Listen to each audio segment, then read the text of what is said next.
Lições da Bíblia. Apresentação: Leandro Quadros. Já que o assunto que levou à forte, acalorada discussão entre Paulo, Barnabé e judaizantes, fariseus que haviam se convertido, porém ainda eram legalistas, a discussão era sobre a circuncisão, vamos avaliar um pouquinho mais sobre esse ritual para sabermos por que hoje ele não é obrigatório. Em primeiro lugar, a circuncisão não era uma orientação humana. Quando você lê Gênesis 17, 9 a 14, o próprio Deus havia dado a circuncisão a Abraão, o pai da fé, para que todo aquele que decidisse fazer parte do plano de salvação, ele deveria ser circuncidado como um sinal externo de que ele tinha a fé de que Deus o estava chamando para ser salvo pela fé. Então Deus havia dado essa orientação em Gênesis 17, 9 a 14. E quando lemos Êxodo capítulo 12, 43 até o 49, todo pagão que desejasse fazer parte da aliança de fé, da aliança de salvação que Deus havia feito com Abraão, ele deveria também se circuncidar como uma demonstração externa de que o seu coração acreditava na salvação que Deus oferecia.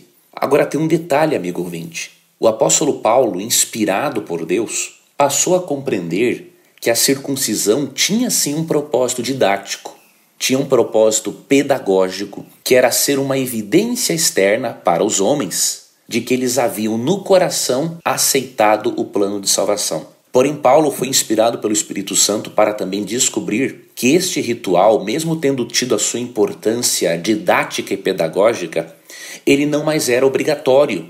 Vemos isso em vários textos no Novo Testamento. Eu vou ler para você, por exemplo, Romanos 3,30, que diz assim: visto que Deus é um só, o qual justificará por fé o circunciso e, mediante a fé, o incircunciso. Ele mostra que ninguém precisa praticar a circuncisão para ser justificado e para ser perdoado dos seus pecados. A circuncisão era um sinal externo de que a pessoa havia aceitado a fé. Porém, Paulo via a justificação como sendo independente da circuncisão. E por isso ele passou a ver a circuncisão como não sendo mais obrigatória. Em Gálatas 3,28 ele ensina uma verdade muito forte.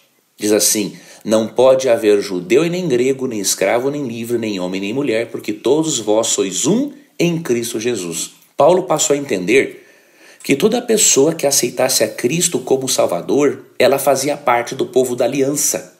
Agora, o sinal de que a pessoa fazia parte da aliança de salvação não era um sinal externo simplesmente, mas era a fé na pessoa de Cristo como Messias. E ela passou a expressar esta fé em Cristo como Messias por meio do batismo por imersão.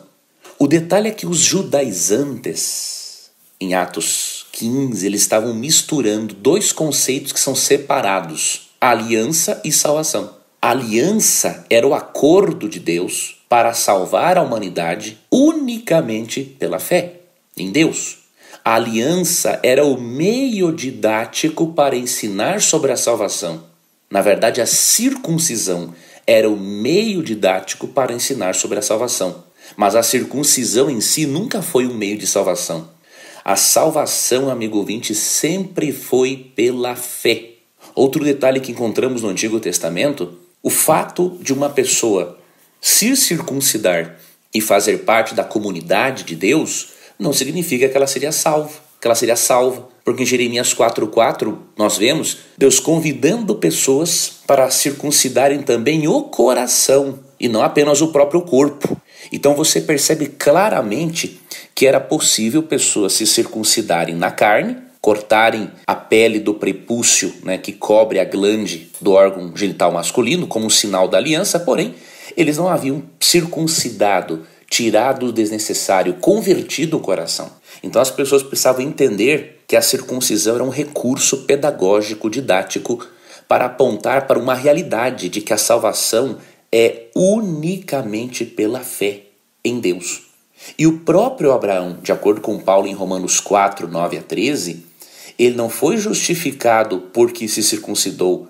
ele foi primeiramente chamado por Deus unicamente pela graça. Depois veio a orientação da circuncisão para servir de um sinal externo, de um recurso didático, para que as pessoas entendessem que deveriam fazer parte do povo de Deus para aceitarem a provisão de Deus para a salvação. Vamos, amigo ouvinte, amanhã vermos como que os apóstolos começaram a resolver este problema, este embate. E com certeza você vai perceber o quanto a Bíblia tem orientações para que inclusive hoje a igreja resolva os seus problemas e os seus embates. Se você gostou do programa de hoje, você pode recebê-lo todos os dias em seu celular por meio do WhatsApp. Acesse adv.st/Rádio Novo Tempo e faça o seu cadastro. É simples, rápido, seguro e você poderá receber diariamente os áudios do programa Lições da Bíblia para compartilhá-lo com outras pessoas. Então acesse adv.st/Rádio Novo Tempo. Um abraço e até o nosso próximo encontro. Você ouviu Lições da Bíblia. Apresentação: Leandro Quadros.